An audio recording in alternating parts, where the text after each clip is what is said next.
Welcome to Live DAF, your online DAF Yomi Shir. Shalom Aleichem and welcome back to today's DAF, GITTEN Ayin Daled. We are holding on Ayin Gimel Amid Beis, 3 lines from the very bottom. Tanu Rabbanan, we have learned in a Brisa. So now we pick up where we left off yesterday. We have a fellow who gave a get to his wife and said, look, this get will take effect me'es she'ani ba'olam, the last moment of my life. Okay?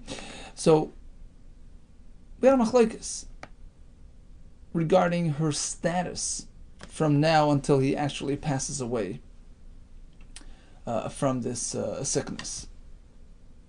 And today we're going to elaborate further and bring more shittos as to the Isha's status in this interim period between actually receiving the get and the implementation of the get, between receiving the get and the actual moment of Misa of her husband. Tanu Rabbanan, Yom Shebein Taim. So all this time in between, Ba'ala Zakai b'mitzi asa. He's a full-fledged husband. He's entitled to all the privileges of a typical husband. He gets, her mitzia, whatever she finds belongs to him. V'masiyodeh, whatever she earns. V'faras n'dareah, he can annul her vows. V'yarsha, if she passes away, he gets her yerusha. Mitamei, if he's a kohen and she passes away, he goes and he buries her, becomes tummy for her benefit. Klal shel davar. Bottom line is, Harei hi ki ishte l'chol davar. She is his full-fledged wife until he passes away. Ela she'ein tzricha imena get sheni, with one difference, one exception. If indeed he passes away from this illness, the moment samach lemisa, that last moment, is the moment of activation of the get, which basically means she doesn't need another get if that actually happens. But until that moment, Eshes ish. Divrei Rabbi Yehuda. That's his opinion. Rabbi Meir says, I'm not sure how to treat her at this moment, because according to Rabbi Meir, this lashon me'es shani ba'olam does not mean the last moment of my life. It means to say, from now. Me'ata, says Rashi. From the moment that I gave you the get, this get will be implemented if in fact I die later on from this illness. It's like a condition, but it's applied retroactively from this moment forward. So if in fact this is what happens, he passes away then she was really divorced from day one. So if a stranger gets involved with her as married in this interim period, it's pending. Wait and see. If the condition is indeed fulfilled, he passes away, then it turns out she was really divorced at that point and not an Eshes ish. But otherwise, this fellow who got involved with her as married needs to bring a chatas because she was an Eshes ish. So Rabbi Yehuda says, Me'ez shani ba'olam means the moment that precedes my death, that last moment of life. Rabbi Meir says no. If it turns out that he passes away from this illness, he fulfilled that condition, the get takes effect from this moment today going forward. And she was unmarried all along. Rabbi Yisrael Bilo says suffix. You know what? It's an uncertainty. Not sure. Why? And explains Rashi. He holds like Rabbi Yehuda in terms of defining this term. Me'es shani ba'olam means the moment prior to my death, but it's an unknown value. When is that moment? Is it now? Is it in a minute? Is it in 2 minutes? So it's a perpetual suffix, and if one gets involved with her as married, he needs to bring an asham tali, which is something you bring when one commits a suffix avir. V'chachamim oimrim Megureshes ve'ein megureshes. She is divorced, she's not divorced. Almost like Rabbi Yesi, the Gemara soon will explain their point. Ubavat shiyamas, of course, this whole discussion is only if he ends up dying. Because if he doesn't, then, she died before him, or it wasn't a death due to this illness, so in any case, the get is not implemented, and of course she was a full-fledged Eishes Ish all along. Now, my Ika bein Rabbi Meir, Rabbi Yesi. Any difference between Rabbi Meir, who says Bilasa Tuluya, and Rabbi Yesi, who says Bilasa Safik? They're both saying that it's an unknown. Like we explained. Rabbi Meir lemaisi Asham Tali. According to Rabbi Meir, there's no need for an Asham Tali if one gets involved with her as married in this in-between period, because either or. If he did die, then she was divorced all along. So she was totally unmarried. If the condition was not fulfilled, then she was married all along. There's no situation of Asham Tali, either in or out, either Chatas or nothing. Rabbi Yesi, Maisi Asham Tali. Rabbi Yesi considers her to be a suffix, in suffix status, because he holds that the get is meant to be triggered a moment before his passing, and that moment is unknown, so it's a perpetual suffix. There's an Asham Tali in terms of her status. Now, she's in, she's out. Well, that's exactly Rabbi Yesi. Chachamim hainu Rabbi Yesi. There's one difference. Rabbi Zera, Amar Rabbi Zera, Amar Rabbi Bar Yirmiyah, Amar Shmuel, Kol Malkim She'amar Chachamim. Migureshes ve'en migureshes. Whenever we find this phrase, migureshes ve'en migureshes, you know what that means? It's a suffix, and ba'alo chayav bim zaynaseh. Until she's out of the woods, until she's confirmed as migureshes, her husband still has to support her. He's fully responsible to take care of her. He maintains his chiv mezainis towards his wife, because she's held back from remarrying because of, the shenanigans, because of this uncertainty that he's creating, right? So in our case, that's what Chacham say. Until it's clarified, he has to provide her mezainis. And Rabbi Yesi disagrees, and the Mepharshim explain, in theory, everybody would hold over Rabbi Zera, but over here, Rabbi Yesi holds, he gave her a get. It's certainly a get. The question is timing. Totally different story. There's nothing wrong with the get. We just don't know when the get will be implemented. Rabbi Yesi holds in this case, I'm not responsible to feed her. She's divorced. So bottom line, we have a case where a fellow gave a get. Here's the get. Me'ez shani ba'ilam. We have several ways of understanding that. Moment before I pass away. Starting now, on condition that I pass away. The moment before I pass away, but we don't know when that moment is. Maybe it's a suffix. We had a question of whether he has to pay for the mezainis. Continues the Mishnah. Here's your get. On condition that you pay me 200 zuz. Okay, it's a fine get. She has to pay the money. But here's the get. On condition you pay me within 30 days. She has to keep that word. If he pays within 30, fine. Otherwise, it's not a get. Ma said there was a story but Sidon in this town. Fellow turns to his wife. Here's your get. It's talisi.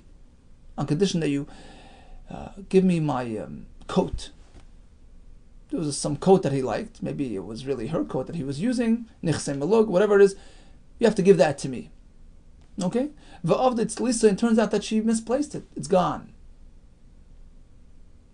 What's the solution? V'amr chachamim, okay, titen lo yizdamea, as long as she gives him the value. She compensates him for that lost coat. That's enough. Okay, we're going to discuss this later on in the Gemara. Let's refer to the first part of the Mishnah. Here's your get, on condition, I get 200 zuz. It works, and she has to pay. Question. Do we have to wait until she pays, or is the get taking effect right away? Machlaikis, my v'titin. What does that mean? She will give. Rav Huna Amar v'hititin. The get happens right away, but she has to just, fulfill her part of the deal whenever. Rabbi Yehuda Amar likishatitin. It only happens when she gives that money. My binayu, Any difference between the two shitos? Sure. Ikebana, the difference is sheniskarei get asher avad. He gave her the get with this condition. Suddenly the get disappeared, or was torn into shreds before she actually delivered the money. Rav Huna amar v'hititin. According to that, ein natzricha himenu get sheni. We don't have to repeat the get. The get had taken effect. So even though it's lost, so what? The get took effect. She has to keep her part of the deal, pay the money, but she can do it now as well. Rav Yehuda amar no. The get is only going to take effect when she gives that money. Here it's gone before she gave the money. Tzricha heimenu get sheni. You have to repeat another get. We have a similar discussion by a Tanai regarding Bimakadesh, marrying an Isha. The Snan Haimer Isha. He turns to an Isha. Harayat Mekudeshas Li Amanashe Etain Loch Masayim. Here's Kedushin. On condition that I give you 200. Harayi Mekudeshas V'yitain. It works and he has to pay the money. V'yitman, we have the same discussion. My V'yitain. How important is it to give the money right away? Rav Huna Amar V'yitain. No, the Kedushin happens now.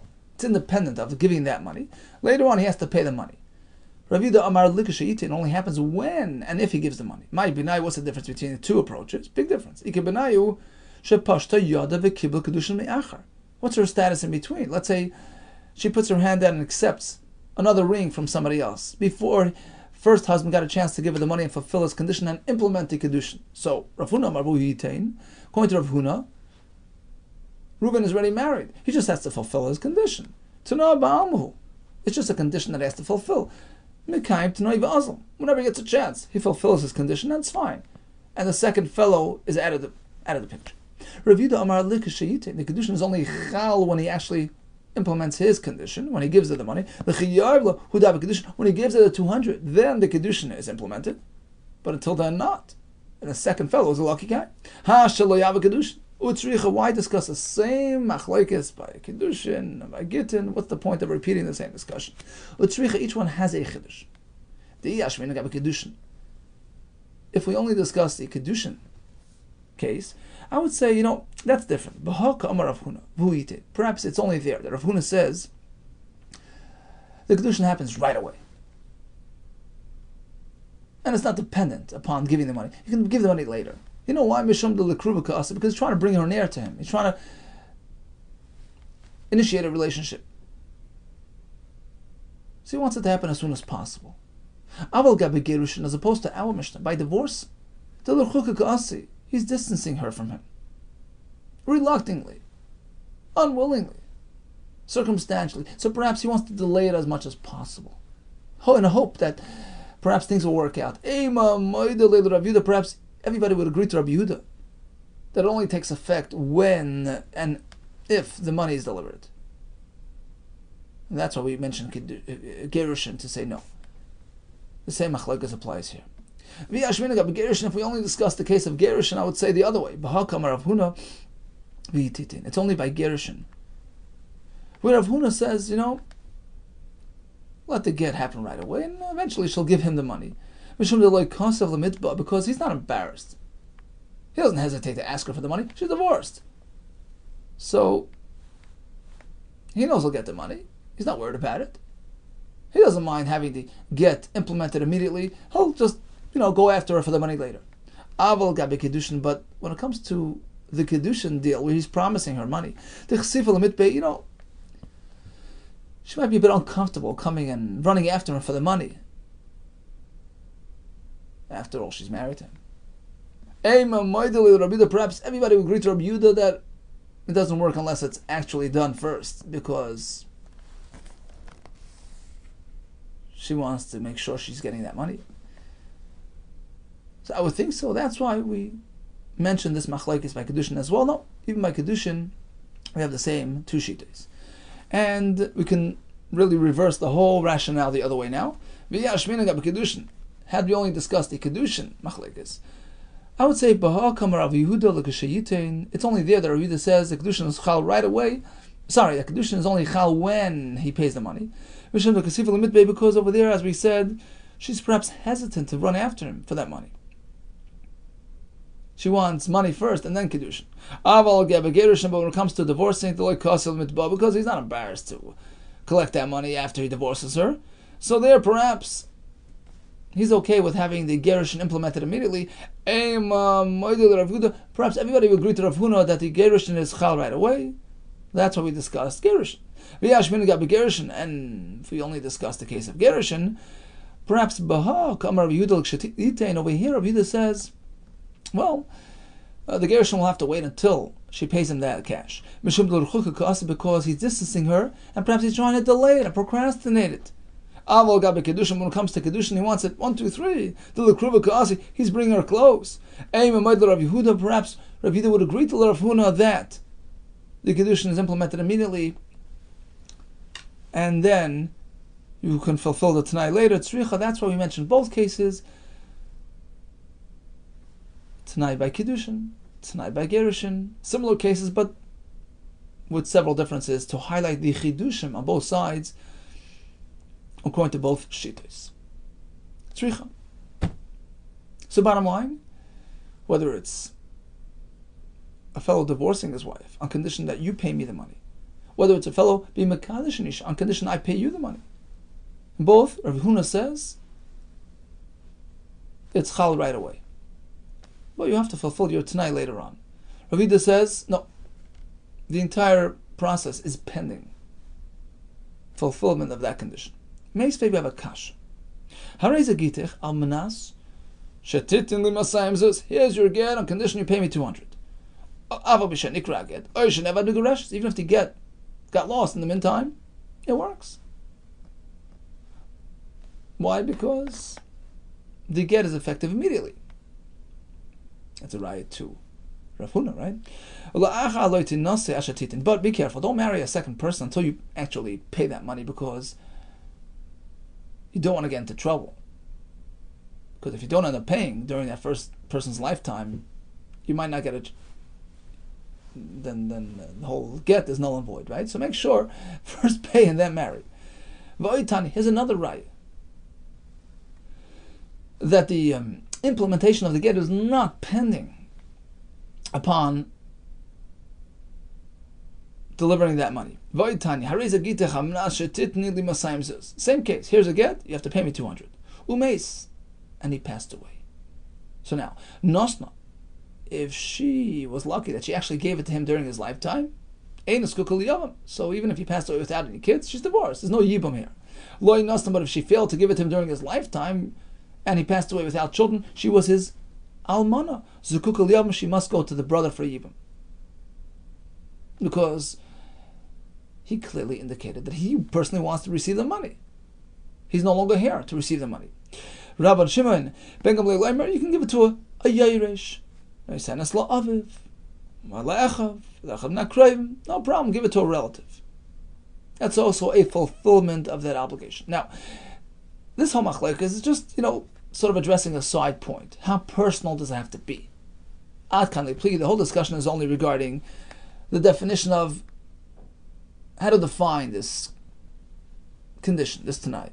Tanakama says, I asked the money to be delivered to me, not to my Yarshim.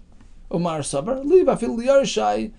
But Rabbi Shimon Ben Gamliel maintains that giving it to his Yarshim is enough. So it's just a side question, but regarding the fundamental issue at hand, timing of the get, everybody seems to agree.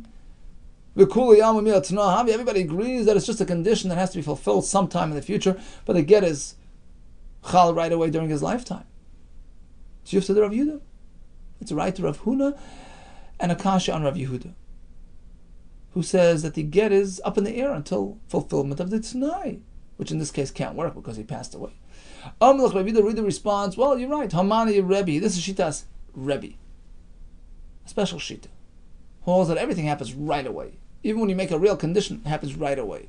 Whenever you say Almanas, look, I'm doing this, Almanas that, it's as though you said, it's as though you triggered it immediately. Meaning, I'm doing such and such on condition you do such and such. When the Tanai is fulfilled, we say, well,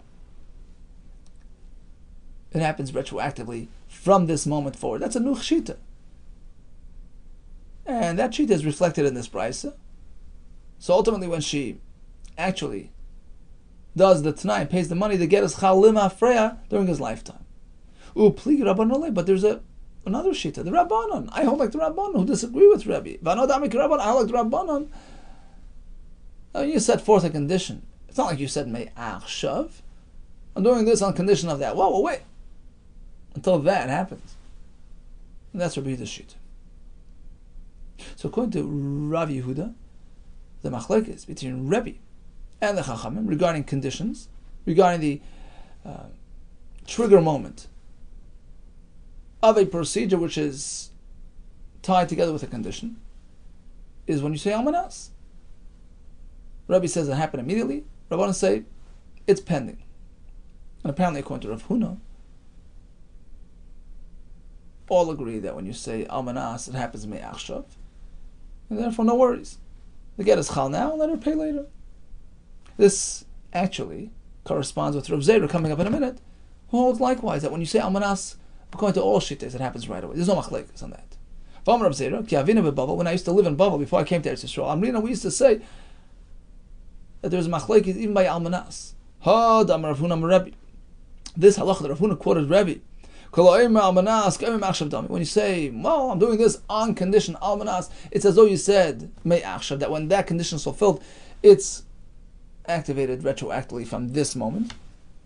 We thought that it's subject to dispute. Pligi Rabbanon alei. There's a machlekes, and Rabbanon disagree. That's what we thought. Okay, Saliki, when I went up to Eretz Yisrael, I changed my whole approach. Ashkachte l'Rabasi, I met Rabasi, the Yosef Akama, he was sitting and saying, Yishmed Rabbi Yehuda. Everybody agrees that when you say Almanas, it happens right now, immediately. So when you fulfill that condition, it happens retroactively. There's no machlekes. And that works with Rav Huna and our Mishnah as well. Here's the get on condition 200 tus. The condition is fulfilled later, right? She gives the money. So Igloy Milsa, it's been revealed, Rashi says, that the get was always there all along. Me'achshav. The whole discussion, the whole machlekes is only in a different case. He gives her a get, and he says funny words. It's going to happen from today, ula achamis. That's a contradiction in terms. So that's the machlekes between Rebbe, who says, well, even that's considered a condition, meaning it's chal now, if I die. And Rabbanan say, no, it's going too far. It's a contradiction in terms. It's a confusing expression, and it's a suffix as to what he meant. Is it now? Is it later? Vatanya, in fact, we have a brisa. Not only the case of Mayim al-Chamisa is subject to dispute.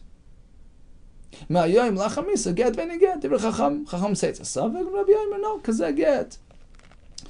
It's a get kosher. He didn't mean to say, wait until I die. He meant to say, if I die, the get will be a get starting now.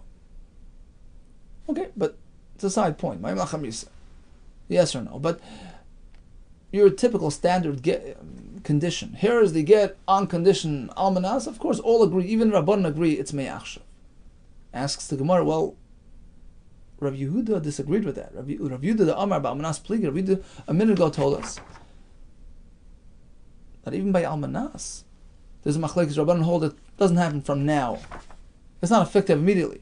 So then the question is, if you hold that ba'almanas pligi, so why did the machlekes in this brisa? Why did this brisa only refer to a machlekes of mayim lachamisa, which is sort of an outlandish case? To bring out the machlekes Rebbe and Rabbanon.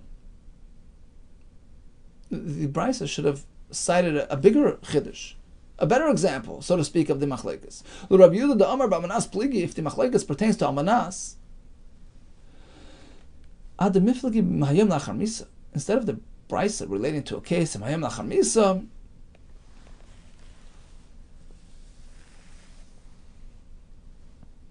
that in that case Rabbanan say we're in for trouble. Pick a more basic case and bring out that even there Rabbanan say we're in for trouble. Liflagi Almanas. A simple case. Almanas. And there as well we have the same machlekes, where the Rabbanan say it's not miyachshav, which is a bigger chiddush. Even a basic tanai is not miyachshav. The answer is L'Adicha Koicha the Rebbe. The Brisa chose Mayim Lachamisa to bring out, to highlight Rebbe's shita. That even in this confusing example of Mayim Lachamisa, still Rebbe says it's okay. But of course the Machlekes applies to that and to a regular case of Almanas. Well, V'lif L'Gub Almanas. Why don't we have a Machlekes in the Brisa regarding Almanas? Bring out the Rabban's shita. Instead of highlighting Rebbe's shita, that it works, highlight the Rabban's shita, that even in a basic case of Almanas, it doesn't work. Well, to bring out the mater is a greater chiddush. It takes more to allow one to be mater. It takes more knowledge and expertise and confidence. So, yeah, it's a Rashi in Beitza, DAF Beitza and Beitza explains. So we always try to bring out the koyach mater. And that's exactly what we did here. Even by Mayim Lachamisa, which is a very confusing expression, even there Rebbe says it works. So bottom line,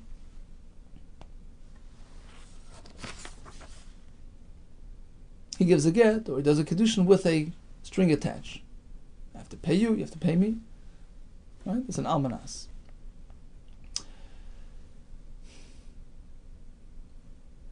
Is it effective immediately, on condition that the Tanai is fulfilled, or do we have to wait until that condition is actually carried out? According to Rav Huna, effective immediately, because in fact he says, Rebbe and the Rabbanan both agree that when you say almanas, it's as though he said me'achshav. Machlekes is only by Mayim Lachamisa. That's a confusing expression. That's the Machlekes. Rebbe says it works. Rabbanan say it doesn't. Whereas Rabbi Yehuda says no. Even by almanas, we have the same Machlekes. Rebbe says it happens right away. Rabbanan say no. And therefore, Rabbi Yehuda, who's following the Rabbanan, maintains that in our cases, Kedushin and Gerushin, you have to wait until that money is actually delivered for the process to be activated. In the next case, he set a time limit. Almanas shetitn li mekan v'ad shleishim yom. Here's the get on condition that you pay until 30 days. What does the Mishnah say? She must do so. She has to keep to the deadline. Pshita, well, obviously, what's the point of the Mishnah? Ma'od perhaps I would say, kpedi lav kpedi. He's not really being so specific. Well, he's just trying to, get her going. Bizrizis. But it's 30 days, or 31 days, that's not a big deal. Kamashman the Chiddush is no. I said 30, I mean 30. Omar Rabban Nashim Gamliel, Maisa bet Sidon. We proceed to a story with Sidon, with a coat, with a payment. What's going on? Mantana. What did the Mishnah mention in this context of coats and compensation for lost coats? The Tani Masa, which prompted this story in the Mishnah. What are we trying to highlight with the story? The Mishnah is meant to be learned as though it's missing some words as follows. What happens if Amar, he tells the Isha, here's your get, Amanas, Shetitnli Tzalisi. You have to give me this garment. V'avdei Tzalisi, it got lost. What did Tanakama say? Show's over. It's Tzalisi Dafka Kamarla. He meant it, it's Tzlis. I said it, I meant it. No compensation allowed. No. There's another option. There's a backup option. Titan Lois the male, she can compensate him for that lost coat. So she can pay him in lieu of the actual garment. I have a story to prove it. Masanami, but Sidon be'echasham ishtai, right? He told his wife, right? He made this condition, and it went missing. Money can work. So that explains the Mishnah. Now comes another shaila. What if he says hareza gitech almanas on condition shetitni masayim zuz? Okay, standard case. Here's your get. I want 200 zuz. And then he had a change of heart. He says, you know what? You can keep it. After giving the get on this condition, he can't cancel it tonight. But you know what he did? He says, I'm a nice guy today. I'm you the money. I don't need it. It's as if I got it. Mao, how would you deal with this case? So, Tiboy Rabban, you can present this question according to Sheitas Rabban, who said in the Mishnah that you can't substitute money for coats. The same question could be posed according to Shimon Gamliel, who says you could substitute money for coats. How? The question applies to the Rabbanon. And can like Amir Rabban Hassan, perhaps it's only over there. The Rabbanon insists on actually returning the garment without, any compromises. Because after all, he didn't forgive. He didn't say I'm giving it up. He wants the coat. Okay, no coat. Is compensation sufficient? No. But here he clearly says, I'm giving it up. I'm forfeiting that claim. Here, keep the money. So perhaps it's as good as getting the money. Or you can say, no, it's the opposite. Even if Shimon Leo says you can compensate for a lost coat, because at least she's appeasing him. She's offering him money instead. So he's getting something. Not the actual object, but the value. But just to leave him out in the dark without anything, perhaps that you can't do that. Such as in this case where he's actually not receiving any money. So which way is it? Amrle, so he responded, this was Rabbi Yehuda, Eina Megureshes, it doesn't work. Because the condition was not fulfilled in any which way or form. He asked for money, he didn't get it. Although he was Meichel, but Mechila is not tantamount to receiving money. Esve, he came back with a question from a Mishnah in a Dharma. You may remember this Mishnah. So Reuben turns to his friend, Koinim is a lashon of neder. You may not partake in any of my, possession, shatananally, you can't have any benefit from me, unless im libni, I don't want you taking from me, unless you, unless we have a two-way relationship. You have to give my son, kur echad shel chitim, a huge amount of wheat, or shtei chavis shel yain, 2 barrels of wine. That's the deal. Rabbi Omer, asur GITTEN. So Shimon cannot have any anah from Reuben until he actually keeps the deal. He pays him that stuff. There's a way out. There's a way to nullify this prohibition, even without getting a chacham involved, to make hataras and darm. You know how?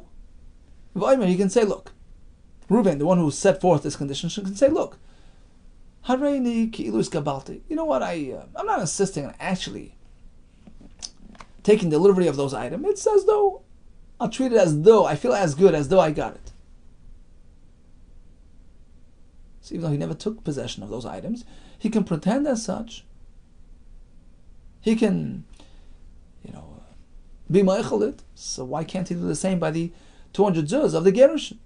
You can't compare, says the Gemara. When it comes to divorcing, unfortunately, sometimes people are mean, and he's just trying to give her a hard time. Well, it's here, and after all, she didn't have that hard time because she didn't have to give him the money, so it's not a fulfillment of the condition. As opposed to the Nedarim situation, he just wants that delivery. He wants the money, he wants the food, he wants the wine, he wants. Well, the fact is, he decided he doesn't need it. It's as good as done. We have another story with the same type of distinction. There was a story of this landowner. The Amalei Larisa turns to his worker, his farm worker, his sharecropper, and he says like this: let's make a deal. Kuli Amadalu, the typical arrangement is that a farmer, a sharecropper, a worker, does a serious watering of the field 3 times a season. Tlas dalvasa, 3 waterings. And in exchange, what do they get? V'achli riva, they get a quarter of the produce, 25%. So 3 waterings, 25%. We want to make a deal. At dali arba, I want you to water it 4 times. V'echol tilsa, you get 30%. You get 1/3 of the product. Okay, deal. He committed. Turns out, Hashem helped him out. Turns out that a huge rain came, and 3 waterings was enough. 3 plus the rain is 4. No, so is he entitled to take 30%? Look, I was willing to work and water it 4 times, and you got your watering 4 times. So it's my mazel, my luck. Nature helped me out. No. The fact is, he didn't put in the effort. He did not water it. Hashem did it for him. He's not entitled to the extra percentage. Rabbi Amar says, no, I was willing to do it. You don't need it anymore. Hashem helped me. Okay, it's to my benefit. Win-win. So perhaps this machlekes is a perfect match to the machlekes in our Mishnah with that lost coat, which is compensated for. Leima Rav Yosef, perhaps Rav Yosef who says that no deal, you didn't do it. Damak Rabban, it's like the Rabban who say, well, no coat, no deal. You can't compensate for a coat.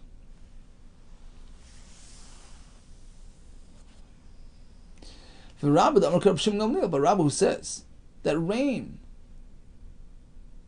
can serve as a substitute for manual watering is like Rabbi Shimon who says you can substitute money for a coat.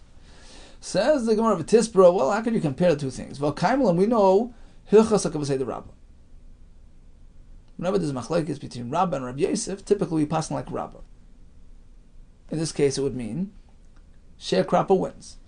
But in our Mishnah with the code issue, we don't pass like Shimon Gamliel.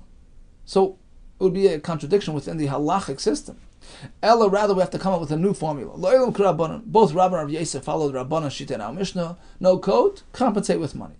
So Rabbi Yosef who says you have to keep your word, like the Rabbanan, code is a coat, watering is watering, rain doesn't work. For Rabba says, look, I can work even with the Rabbanan, and there's a distinction. Even the Rabbanan would agree that the sharecropper wins. Why? Ad kan lakam Rabban Hassam. Perhaps it's only by the get that the Rabbanan insists. Code is a code. Like we said before, just trying to give her a hard time and trying to make it difficult for her. So no code, no get. But here, what does the farmer care? Who watered his field? He wants his field watered. Well, the fact is, he doesn't need any more water. So everybody kept their deal. I kept my end. I was willing to do it, and you got yours. Your field is watered, so perhaps all would agree the deal is on. Also, we have a Mishnah over there in Maseches Erechin. Berishon, in the good old days, a fellow who purchased a house would hide out on that last day of the year, because we know that the seller can come and redeem his house within 12 months. So if he hadn't done so until the last day, he would just go into hiding. On vacation, he would disappear so that the seller couldn't find him and redeem his house. So you can keep the house permanently. Of course, that was unfair. Hiskin, Hilazakin, he was misakin at that the seller who wants to redeem his house will take his money, throw it into a certain, a specified, a chamber, and that's it. He gets back his house, whether you like it or not. He knocks the brakes down the door and enters his home. And whenever the other guy decides to come find his money, he can come get his money. End of story. Now, Amar Rava, let's try to derive an interesting chiddush from this Mishnah. The fact that he'll have to make a takana that you can force feed the guy, you can force him to take back his money. Nishma, we can learn from here an interesting chiddush. Hareze gittach, back to gittin. Here's your get. On condition you give me 200 zuz. And in fact, she delivered the money. If it was done me daitoi willingly, he willingly accepted that money. Meguresh as it works. But al karch, let's say, he turns his back on her. I don't want the money now. I want to delay the implementation of the get. I want to give you a hard time. And megureshes. He has that ability to hold back the get. Why? Because you can't force a person to accept money. It's almost like a gift here, right? You can't force it. And we learned this from the fact that Hill had to make a special takana, apparently, otherwise it wouldn't work. You can't force feed somebody. The fact that Hill had to create this new concept that when it comes to dinei mamonis, you can force him. Nesina ba'al karchi. You can force a person to take money against his will. Apparently, when it comes to other issues like gittin, where there was no such takana, you can't force feed. Typically, you can't force a person to accept a gift, even if it's a fulfillment of a condition, which he himself had set forth. It's a chiddush. But the Gemara disagrees. No, we disagree. V'dilma, maybe you can force the recipient to accept it. Why did Hill have to go to great lengths to make it takana? Because there, it was a double issue. Not only were you forcing him, but he wasn't even here. Maybe he'll have to go with a takana because in addition to doing Baal Karcha, he was doing it Shalei B'fanav. He wasn't here. Aval B'fanav, but let's say the guy's right here. Too bad. Be'im Adaita, Be'im Baal Karcha. I haven't seen it. Perhaps you can force him. So bottom line is, according to this Lashon in the Gemara, we thought we had a raya that you can't do an Asina Baal Karcha, and the Gemara responds by saying, no, perhaps you can. There was a double deficiency. That's why it's worse. There was another Shita, another version, going the other way. We can prove from Hillel that it works in a typical situation where it's in his presence. From the Takan of Hillel, we can learn back to the case of a get. Here's your get. On condition you give me 200. She gave it to him whether willingly or unwillingly, whether he was interested or not. Whether he wanted it, whether he didn't want it. I haven't seen it works. What's the raya? Because Hillel only had to make that takana because it was Shalei B'fanav. He wasn't around. That was a special takana. You can throw your money, then go to the house. But let's say the fellow would have been right there, and there's no issue. Having seen it can even force him to take the money. Now the Gemara responds the other way. Maybe not. Typical Gemara fashion. Some say it was of Simbarashi. Maybe no. You can't force a person to accept, even when he's right here. Maybe even if the person's here. Only if he wants it, he'll take it, otherwise not. And therefore by the get, you can't force him to accept it. And, true, Hillel was talking about a case where A, he wasn't interested, and B, he was gone. So he made a takana because that was the circumstances. That was the circumstance we're trying to address and solve. True, there were two deficiencies there. It happens to be that circumstantially we're dealing with two deficiencies, but theoretically, hypothetically speaking, even one deficiency would be a problem. Even if he was right here, perhaps he can't force him to accept something.